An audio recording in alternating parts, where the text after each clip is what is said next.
Assalamualaikum warahmatullahi wabarakatuh.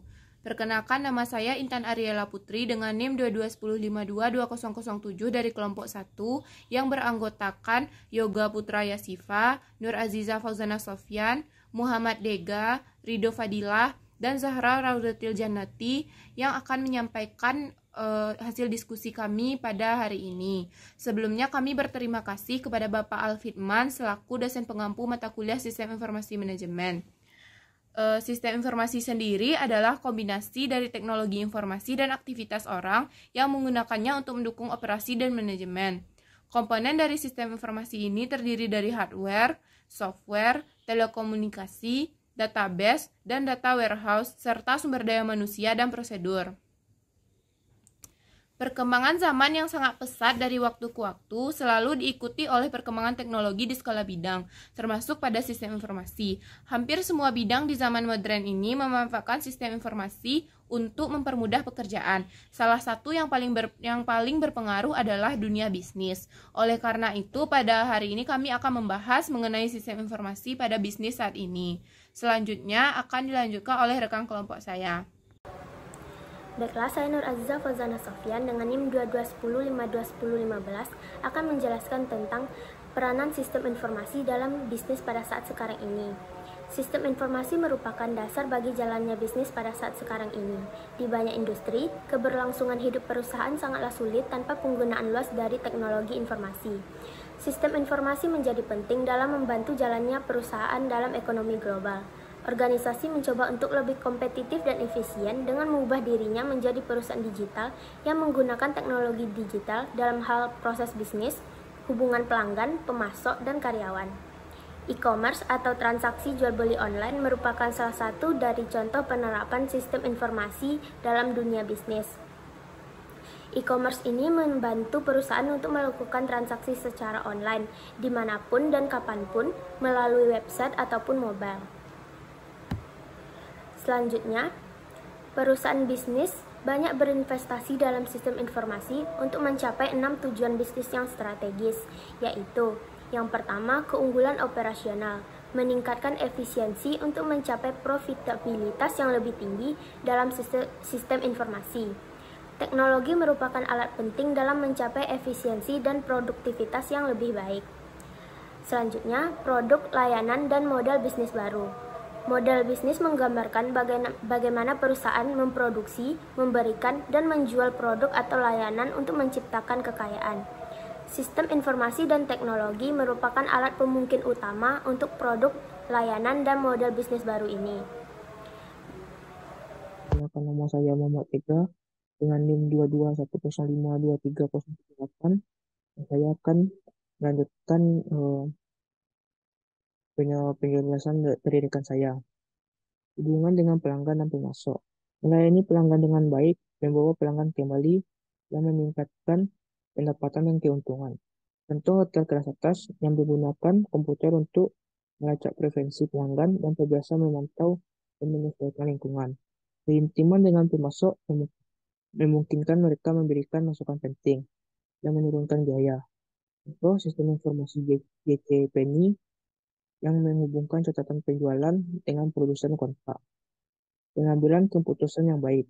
Manajer yang tidak memiliki informasi yang akurat tidak pernah memiliki informasi yang tepat untuk pengambilan keputusan. Keputusan yang tidak dapat mengakibatkan hasil yang buruk dapat meningkatkan biaya dan berisiko kehilangan pelanggan. Contoh sistem informasi. Dashboard digital berbasis web Verizon untuk memberi para manajer data real-time tentang keluhan pelanggan, kinerja jaringan, gangguan saluran, dan sebagainya. Keunggulan kompetitif. Memberikan kinerja yang lebih baik, mengisi daya lebih sedikit untuk produk unggulan, menanggapi pelanggan dan pemasok secara real-time, keberlangsungan usaha. Teknologi informasi sudah menjadi sebuah kebutuhan bisnis, sehingga penting bagi sebuah bisnis melakukan sistem informasi. Baiklah, saya lanjutkan kepada rekan saya.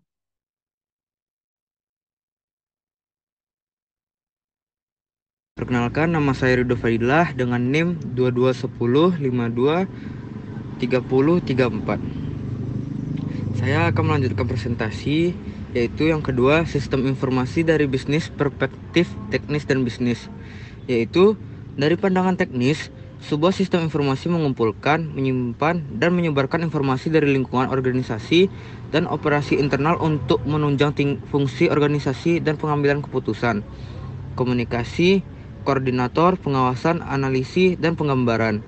Sistem informasi mengubah data mentah menjadi informasi yang berguna melalui 3 kegiatan dasar meliputi, yaitu input, lalu proses, lalu ke output. Dari perspektif bisnis, sistem informasi memberikan solusi atas permasalahan atau tantangan yang dihadapi oleh perusahaan dan memberikan nilai ekonomi nyata bagi perusahaan. Yang ketiga, 3 dimensi sistem informasi. Sistem informasi merupakan kombinasi dari elemen manajemen, organisasi, dan teknologi dan memiliki 3 aspek, yaitu pertama, aspek manajemen sistem informasi meliputi kepemimpinan, strategi, dan perilaku manajemen. Yang kedua, aspek teknologi terdiri atas peranti keras, rantik lunak, komputer, teknologi, manajemen data, dan teknologi jaringan atau telekomunikasi atau termasuk internet. Yang ketiga, aspek organisasi dari sistem informasi melibatkan hierarki organisasi, keahlian fungsional, proses bisnis, budaya, dan kelompok politis. Sekian, dilanjutkan kepada teman selanjutnya. Perkenalkan, saya Zahra Raudatul Janati dengan NIM 22105220. Pada bagian keempat adalah aset-aset komplementer yang dibutuhkan bagi teknologi informasi agar dapat memberikan nilai bagi bisnis. Aset komplementer adalah aset pelengkap yang diperlukan untuk mendapatkan inovasi baru dengan keunggulan yang kompetitif. Aset-aset yang diperlukan untuk memperoleh nilai dari investasi utama. Hubungan aset komplementer dengan teknologi informasi dalam dunia bisnis adalah untuk menunjang investasi teknologi seperti modal bisnis baru dan bisnis proses baru. Contoh lainnya adalah infrastruktur teknologi, internet, dan komunikasi. Pada bagian 5 adalah pendekatan kontemporer terhadap sistem informasi, yaitu pendekatan yang menekankan pada proses pengambilan keputusan dari komponen berhubungan dalam sistem informasi. Lanjutkan materi dari rekan saya, yaitu pendekatan teknis. Pendekatan ini menekankan model matematika untuk mempelajari sistem informasi, serta penekanan pada teknologi secara fisik dan kemampuan format dari sistem tersebut. Selanjutnya, pendekatan perilaku. Pendekatan perilaku sebenarnya tidak mengabaikan teknologi. Teknologi sistem informasi sering menjadi penyebab bagi permasalahan atau isu perilaku. Tetapi fokus pendekatan ini umumnya bukan pada solusi teknisnya. Sebaliknya, pendekatan ini berkonsentrasi pada perubahan tingkah laku, kebijakan manajemen organisasi, dan perilaku. Selanjutnya yaitu pendekatan sosioteknis, yaitu menerapkan perspektif sistem sosioteknis membantu untuk menghindari pendekatan teknologi murni terhadap sistem informasi. Di sini perusahaan ditekankan untuk mengoptimalkan kebutuhan kinerja perusahaan secara keseluruhan. Ini berarti bahwa teknologi harus diubah dan dirancang sedemikian rupa untuk memenuhi kebutuhan. Mungkin sekian dari saya dan berakhir pula presentasi dari kelompok kami. Mohon maaf apabila ada kesalahan. Wabillahi taufiq wal hidayah. Wassalamualaikum warahmatullahi wabarakatuh.